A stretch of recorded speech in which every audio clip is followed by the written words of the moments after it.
করতে এবং হ্যাকার থেকে বাঁচতে আমাদেরকে এই কাজটি করতে হবে। না জেনে অনেক সময় আমরা অনেক কিছু ক্লিক করে ফেলি, আর এই শুধুমাত্র এই ছোট্ট ভুলের কারণে আমাদের আইডিটি যে কোনো সময় চলে যেতে পারে হ্যাকারের হাতে। তাই হ্যাকারের হাত থেকে বাঁচার জন্য ফেসবুক আমাদেরকে দিয়ে রেখেছে কয়েকটি সেটিংস। চলো দেখে নাও। তার জন্য আমরা ফেসবুক পেজ বা প্রোফাইলে যাব, ড্যাশবোর্ডে যাব এবং ক্লিক করব। যতক্ষণ পর্যন্ত তোমার আইডিতে এই সেটিংস গুলো করা না থাকবে ততক্ষণ পর্যন্ত তোমার আইডিটি সুরক্ষিত নয়। উপরে কমিউনিটি অপশন ক্লিক করে চলে যাবে মডারেশন অ্যাসিস্টে, অ্যাডে যাবে, লিংক ইন কমান্ডে অন করে রাখবে। অনেকে কমেন্টে এসে বিভিন্ন ধরনের লিংক শেয়ার করে, আর সেটা যদি কোনো হ্যাকারের হয়ে থাকে তুমি সেটা ওপেন করলে তাহলে তোমার পেজটি যে কোনো সময় হ্যাক হয়ে যেতে পারে। অপশনটি অন করা থাকলে ফেসবুক কোনো লিংক আসলেই ফেসবুক ওটা হাইড করে রাখে।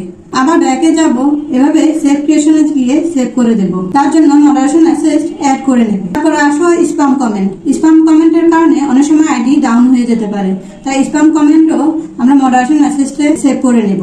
প্রোফাইল পিকচার নেই এরকম আইডিও যদি হয়ে থাকে তোমাকে কমেন্ট করে, তাহলে ফেসবুক মডারেশন অ্যাসিস্ট করা থাকলে তাহলে ফেসবুক ওই আইডিও হাইড করে রাখে।